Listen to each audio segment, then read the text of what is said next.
안녕하세요. 가야대학교 초등특수교육과 여러분, 정서행동 장애를 맡은 윤혜진입니다.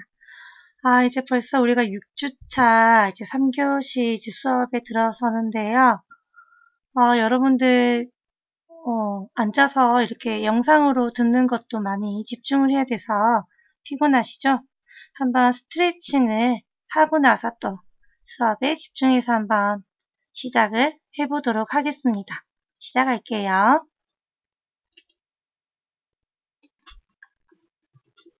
자, 이번 시간에는 이제 배설장애에 대해서 한번 알아보도록 하겠습니다.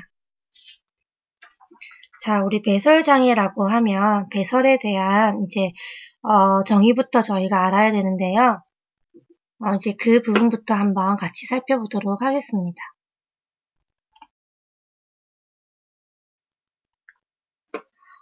배설에 대한 이제 통제력은 아동이 발달 과정에서 성취해야 할 가장 중요한 과업 중 하나입니다. 정상적인 발달을 하는 아동의 경우에는 18개월에서 36개월 사이에 이제 대소변을 가리게 되는데요. 야간의 대변 통제와 이제 주간의 대변 통제, 주간의 소변 통제, 그리고 야간의 소변 통제 순서로 이제 배설에 대한 통제력이 이루어지게 됩니다. 근데 이렇게 우리가 이제 정해진 개월이나 방법에 따른 시기에 따른 점차적으로 대소변을 가릴 수 있어야 되는데요. 그럼에도 불구하고 우리가 이런 배설에 대해서 제대로 가리지 못하게 되는 경우를 바로 배설장애라고 하면서 이런 배설장애 안에서는 이제 윤호증과 유분증으로 나눠서 살펴볼 수 있습니다. 예를 하나 들어볼게요. 미니는 초등학교 3학년 학생입니다. 발달은 전반적으로 양호한 편이고, 배뇨 조절에서 이제 어려움을 보이기 때문에 아직도 밤에 오줌을 싸곤 합니다.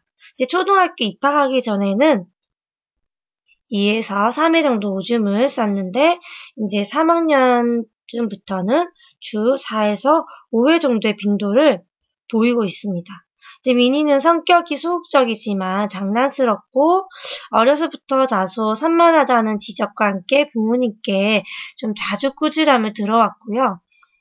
운동신경이 다소 둔하기 때문에 아직 자전거를 타지 못하고 줄넘기를 잘 하지 못하기 때문에 친구들에게 놀림을 받곤 합니다.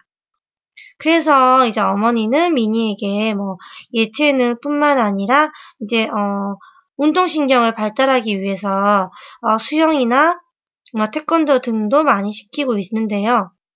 이런 어머님의 걱정에도 불구하고 이제 미니의 아버지는 자기도 어려서 10살까지는 소변을 못 가렸지만 아무런 문제가 없었다면서 그냥 미니를 편히 쉬게 해주자고 어머니와 함께 이런 배설장애에 대한 중재 방법에 자주 말다툼을 벌이곤 합니다.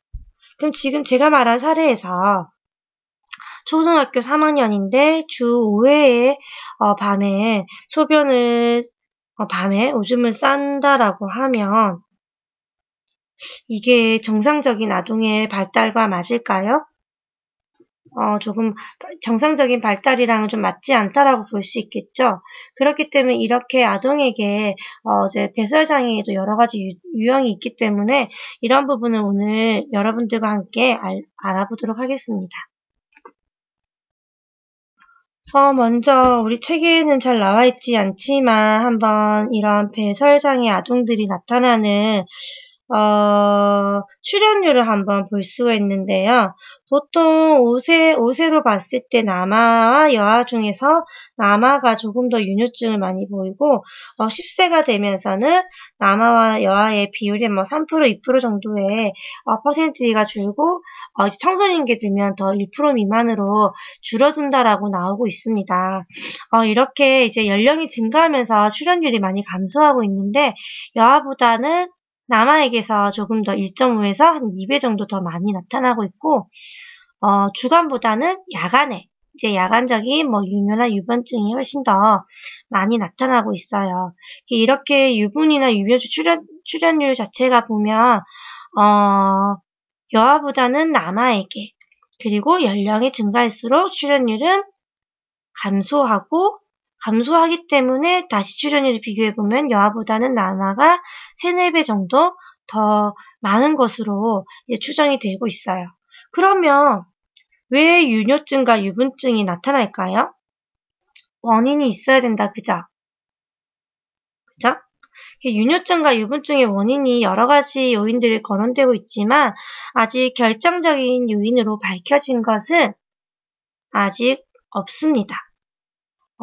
그런데 그래도 우리가 원인을 계속해서 찾아보는 노력을 해야 되겠죠.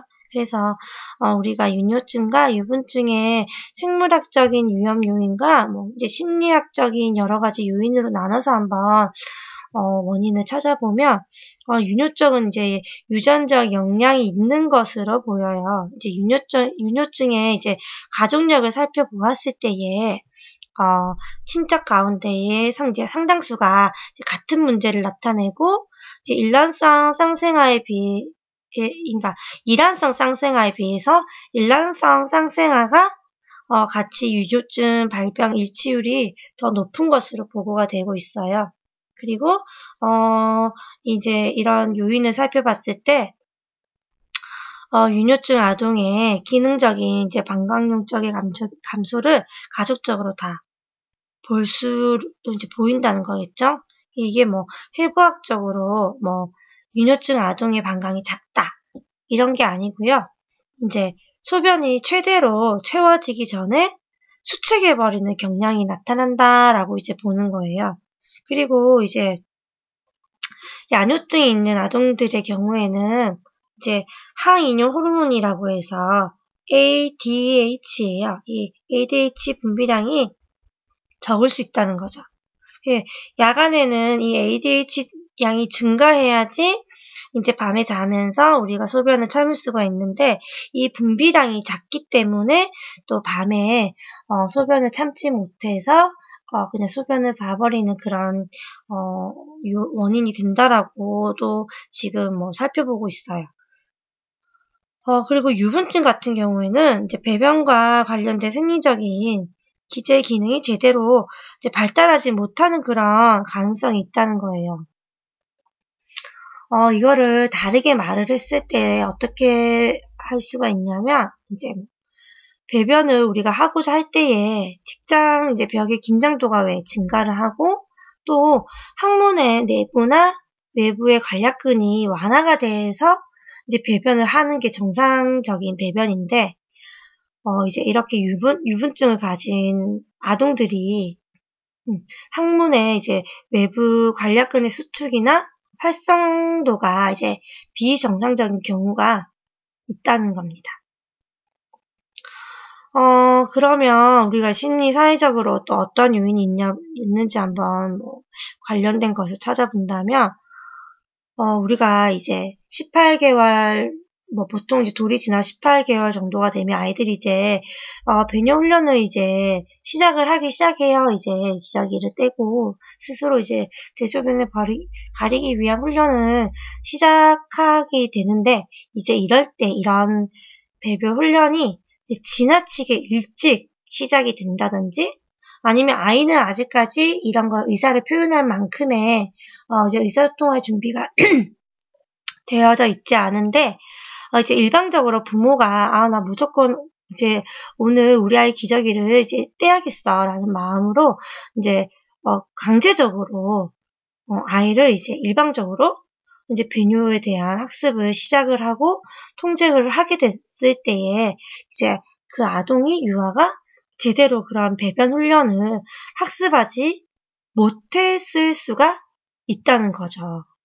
이렇게 이제 이어지는 이런 배변 훈련의 실패가 이제 이제 원치 않은 이제 평범하지 않은 열악한 그런 가족 환경에 의해서 또 적절한 시기에 배변 훈련을 받지 못하는 경우도 있어요. 예를 들어서 엄마 아빠가 맞벌이인데 아이를 계속해서 돌보지 않고 위탁을 하는데 아이가 배변을 해야 되는 시기를 고려하지 않는다든지, 또는 부모가 다 지적 장애여서 아이가 그 계열에 맞는 그런 훈련을 해줄 수 없다든지, 이런 부분에 있어서 또 그 적절한 시기에 배변 훈련을 받지 못하는 경우에 또 나타날 수도 있어요. 그런데 아까 제가 앞서 말했던 사례처럼, 갑자기, 학령기에 올라가면서 더 많이 이런 유분증이나 유뇨증이 나타나는 경우가 있어요. 이제 그런 2차적인 이런, 부분에서 나타나는, 이유는 이제 부모의 이혼이나, 갑자기 동생의 출생이라든지, 전학을 하면서의 자기 환경이 변화가 있다든지, 이러한 심리, 사회적인 요인으로 나타나는 경우가 더 많다라고 이제 밝혀지고 있습니다. 이런 부분에서 우리가, 살펴봐야 되는 게 또 어떤 게 있을까요? 이런 아동들이 있어요. 학교에 오면 화장실을 가지 못하는 거죠. 집에서는 안정적으로 화장실 이용을 잘 하지만 집이 아닌 공간에 다른 바깥의 학교라든지 공공시설에 있는 화장실을 이용하지 못하고 거부하게 되면서 이렇게 유분증과 유뇨증이 생길 수도 있다는 거예요. 여러분들 밖에 나가서 화장실 잘 이용을 하나요? 위생적인 부분에서 계속 거부감을 가지고 이용을 안 하는 사람들도 꽤 많이 제 주변에도 보고 있는데, 이제 이런 부분이 이제 심해졌을 때에 이제 또 2차적인 유분증과 유뇨증이 발생할 수도 있습니다. 그렇다면 이제 우리가 유분증이 무엇인지 정확한 정의를 한번 살펴보는 게 필요하겠죠? 유분증의 정의는 이제 DSM에 진단되어 있는 것처럼 영아기나 아동기 그리고 청소년기에 흔히 진단되는 장애에 속해져 있습니다. 우리가 이 DSM-5에서 정의되어 있는 것을 보려면 이제 다음 조건이 충족이 되어야 되는데요. 첫 번째로 불수의적이든 고의적이든 부적절한 곳에 대변을 보는 일이 적어도 3개월 동안 매달 1회 이상 발생을 하는 거예요. 그러니까 화장실이 아닌 교실 바닥이나 옷이나 이런 부분에서 배변을 보는 게 3개월 동안 1회 이상. 그리고 둘째는 이제 생활 연령이 적어도 4세 이상이 되어야 된다는 거예요. 4세 이하의 아동들은 아직까지 배변 훈련이 되지 않고 학습이 이루어지지 않을 아동이 있기 때문에 그 전에 이렇게 유분증이 있다라고는 표현할 수가 없습니다. 그리고 이제 유분증은 이제 변비 유무에 따라서 변비나 범람, 변식음을 동반하는 경우와 또 동반하지 않는 경우로도 구분할 수 있고요. 또 우리가 이전에 대변을 가린 경험의 유무에 따라서 이제 한번 훈련을 받았다는 얘기겠죠? 이렇게 훈련을 받았던 경험에 따라서 1차 유분증, 그러니까 대변을 갈아본 적이 없는 경우와 2차 유분증, 그리고 한동안 이제 대변을 가리다가 다시 못 가리게 되는 경우로도 분류를 하기도 합니다. 이렇게 우리가 유분증은 DSM-5에서 11번째 주요 범주인 이제 배설 장애에 포함이 되어 있어요. 그렇기 때문에 DSM-5에서 보는 대로 우리가 생활 연령, 그리고 횟수, 그리고 장소, 그런 부분에 대해서 진단 증거가 있어야 되고요. 그리고, 보면, 이제, 나타나는 유분증이, 이제 의학적인 상태, 그런 생리적인 영향에 기인하지 않았을 경우에, 이렇게 나타나는 것을 보고 우리가 유분증을 진단할 수가 있습니다. 그러면 우리가 유분증에 대한 중재는 어떻게 해야 될까요? 의료적인 치료를 한다는 것은 이제 우리가 부적절한 장소에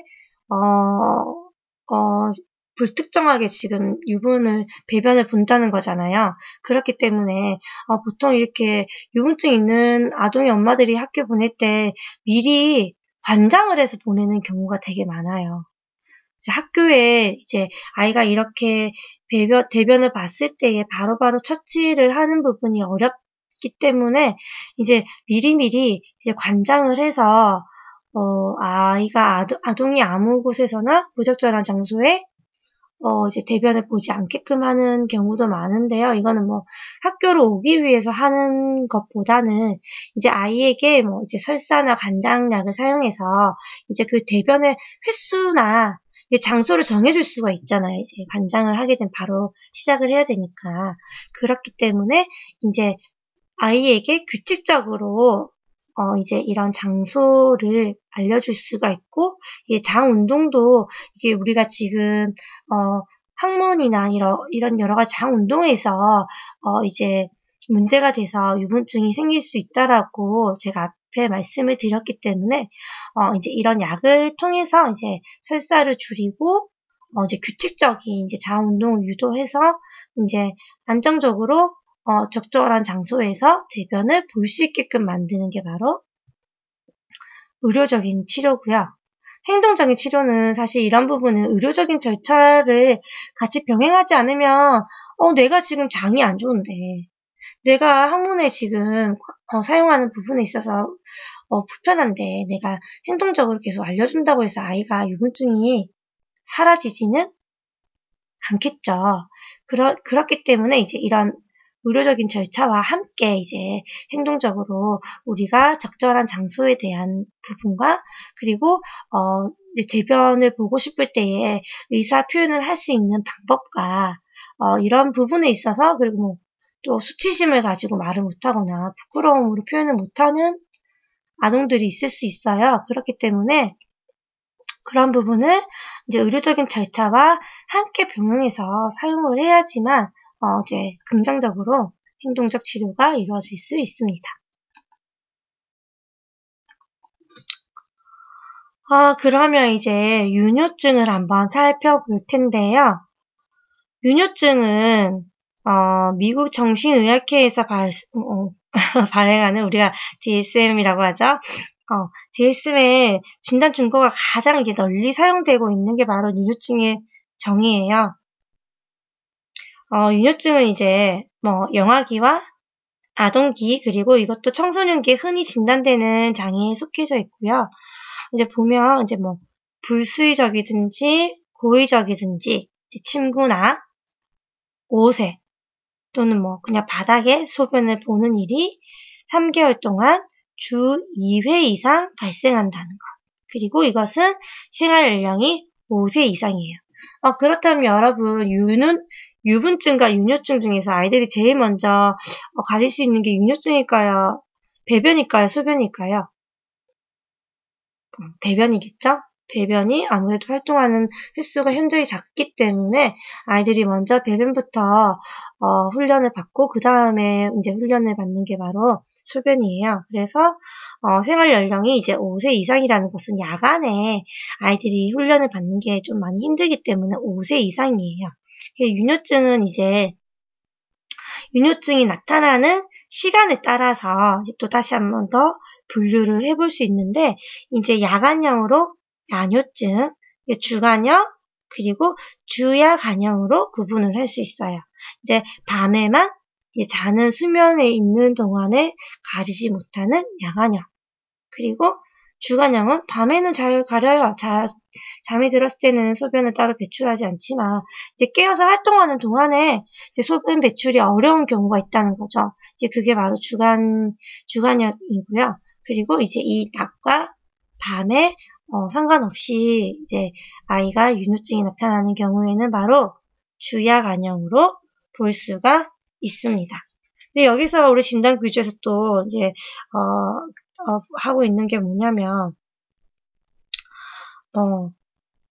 당뇨라든지 또 뭐 척수이분증이나 뭐 발작장애 같은 부분에서 기인해서 나타나는 게 아니어야 된다는 거겠죠. 맞죠? 그런 부분을 보고 우리가 다른 의학적인 상태로 인한 것이 아니어야지만 이제 윤효증으로 우리가 진단을 할 수 있습니다.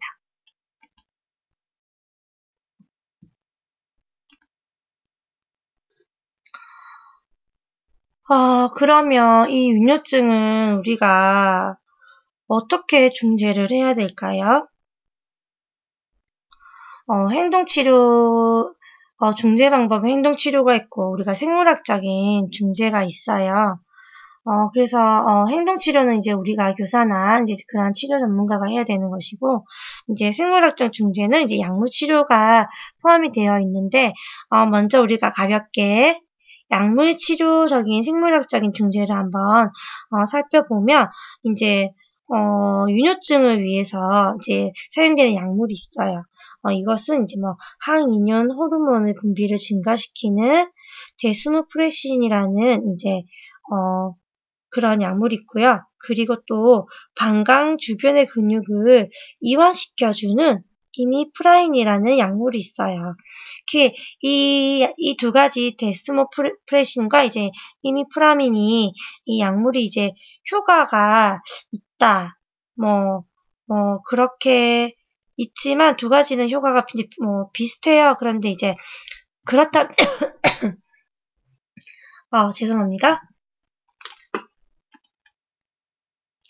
효과가 비슷하다면, 그렇다면 이제 어떤 부분에 더 포커스를 맞출까요? 부작용이겠죠? 약물 같은 경우에는. 그렇기 때문에 이제 지금은 부작용에 조금 적은 데스모프레신이 훨씬 더 많이 사용되게 되어 있어요. 이거를 하는데 일부러 어떻게 하냐면 병원에서는 이제 낮에 물을 많이 마시게 해요. 그리고 한번 소변을 참아 보게끔 하는 거겠죠? 그리고 나서 이제 소변을 볼 수 있는 방법을 하면서 이제 저녁에는 어때요?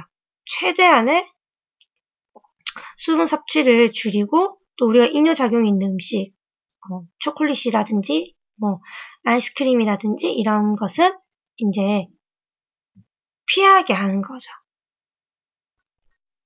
그래서 그렇게 함으로써 하는 이제 그런 중재 방법이 있고, 지금 여기서 살펴보는 우리가 행동치료 같은 경우에는 이제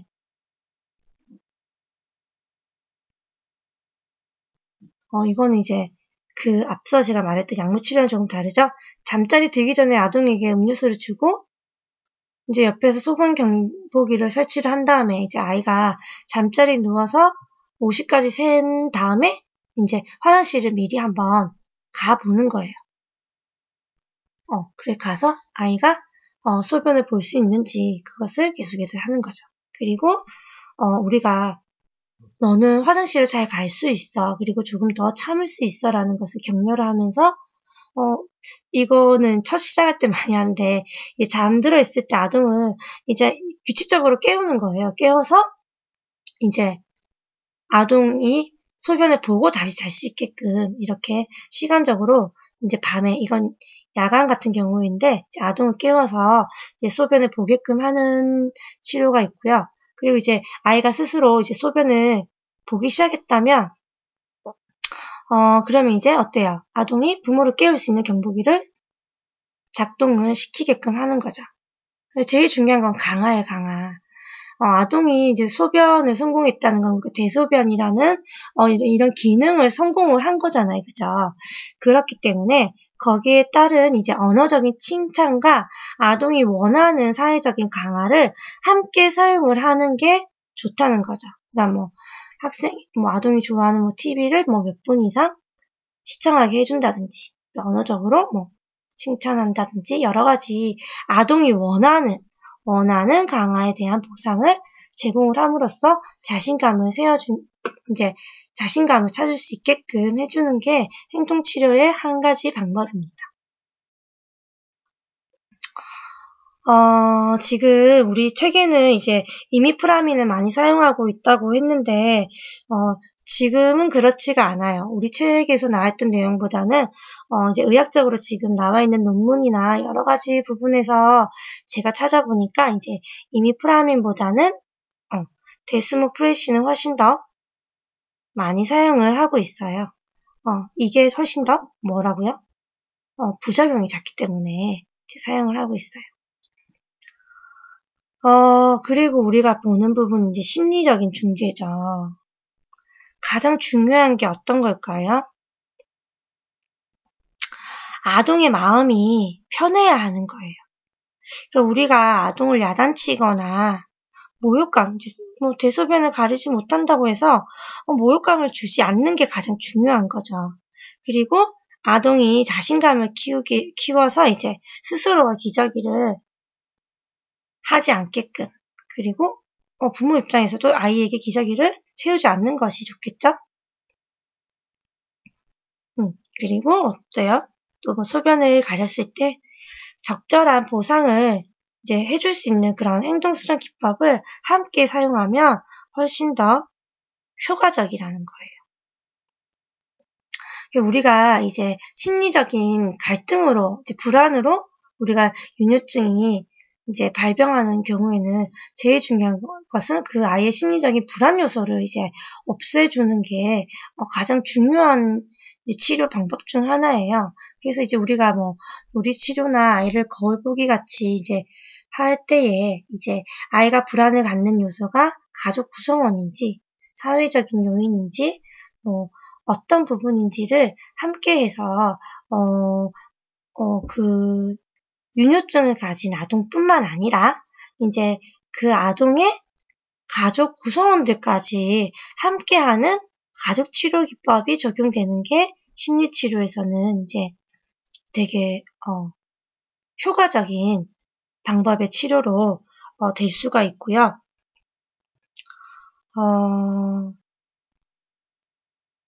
또 우리가 이제 아이들이 계속 이런 유료증을 가진 아동들을 이제 기록을 해보면 이제 소변을 보는 빈도나 자는 시간, 자기 전에 하는 행동, 뭐 야간에도 소변을 보는 시간이나 양이나 이런 부분을 기록을 하다 보면 이제 아이들의 그런 소변을 보는 패턴이 나오게 되어 있어요. 그러면 이제 그 패턴에 맞춰서 이제 우리가 뭐 예를 들어서 밤에 얘가 이제 야간 유뇨증이 있는데 소변을 보는 양이 아주 많은 거예요. 그렇다면 뭘까요? 아동이 취침 전에 수분의 섭취량을 한 번 더 살펴봐야 되겠죠. 이게 조금씩 자주 소변을 보는 게 아니라 아주 많은 양을 그렇게 본다는 것은 이제 수분 섭취량도 함께 봐야 된다는 거죠. 그렇게 이제 그런 양이나 시간을 통해서 이제 적절하게 우리가 화장실을 사용할 수 있는 뭐 방법이나 이제 그리고 처음에 조금 힘들겠지만 이제 자다가 이제 잠을 깨는 시각이나 또 일어나서 화장실을 이용하기 전에 이제 이미 옷에 실내를 하는 경우도 있어요. 그렇기 때문에 이제 우리가 먼저 소변을 보는 시간을 본 다음에 이제 조금 더 일찍 아이를 깨워서 스스로 화장실을 가서 이제 뭐 옷을 벗고 소변을 볼 수 있는 그런 과정을 이 트레이닝을 시키는 거죠. 그리고 또 우리가 가끔 이런 경우 있어요. 평소에는 뭐 야간에 이런 실수를 잘 하지 않는 아이인데 이제 뭐 주말에 늦게 일어나는 그런 날에 이제 아침에 이제 소변을 옷에다가 볼 수가 있어요. 그럼 이제 이런 부분을 이 아이가 소변을 참을 수 있는 시간이 뭐 예를 들어 8시간이구나. 8시간 이상 잠을 잤을 때는 이제 자기 의지와 이런 그런 상관없이 이제 유뇨증이 발생할 수 있기 때문에 내가 적어도 아이가 잠든 지 8시간에는 이제 깨워서 화장실을 갈 수 있게끔 해야 되겠구나라는 거를 어떻게 알죠? 이제 우리가 이 아이에 대한 패턴에 대한 일지나 일기를 작성을 해야지만 이 아이가 가진 이런 빈도나 시간이나 양에 대해서 우리가 알 수 있겠죠. 그래서 그런 부분을 수집을 해야지만 우리가 이제 아이의 유뇨증을 치료하기 위해 효과적인 중재를 세울 수가 있습니다.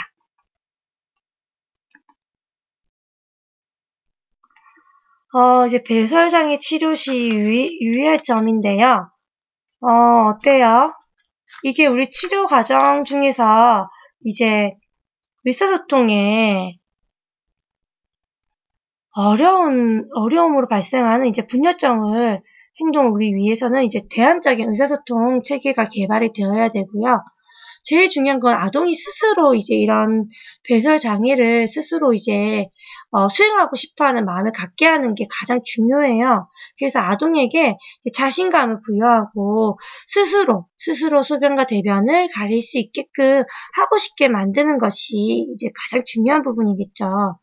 그리고 이게 개개인마다 뭐 시간이나 장소를 딱 맞춰서 하거나 또는 아이들에게 소변을 가려야 되는 이유나 대변을 하는 이유에 대해서 다양한 아동에게 맞는 교재 교구를 활용해서 특성에 맞는 치료 전략을 세워야 하는 게 좋아요.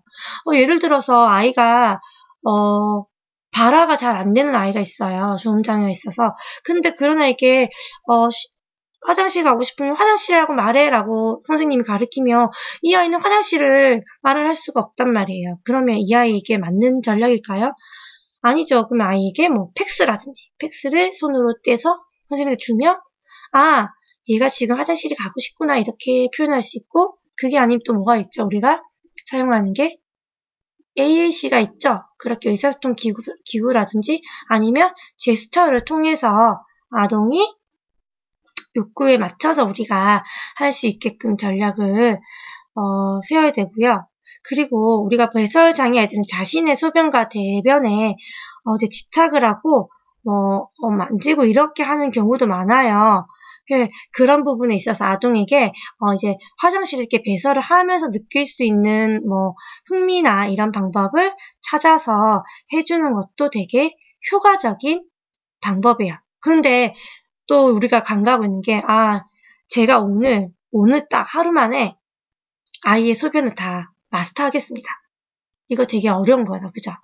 되게 간단하게, 처음에는 의사 표현하기, 또는 이제 선생님과 함께 화장실을 가기, 이제 처음에 우리가 옷을 내려줬지만, 이제는 스스로 옷을 벗어보기, 나중에는 훈련 후에 스스로 용변을 처리하기, 이렇게 아주 작은 단계별로 과제로 시작을 해서 세분화된 것을 이제 크게 하는 게 가장 중요하고요. 그리고 이제 이게 한 사람의 중재로 이루어지긴 어려워요. 배설이라는 것은. 왜냐면 학교든 사회든 가정이든 어디든지 간에 아동이 이제 이런 배설적인 부분에 장애를 가지면 일어날 수 있기 때문에 이런 부분에 우리 아동의 요구를 좀 잘 분석을 해서 학습이 이제 포괄적으로 이제 일반화가 될 수 있게끔 이제 돼야 되고, 또 중요한 게 뭘까요?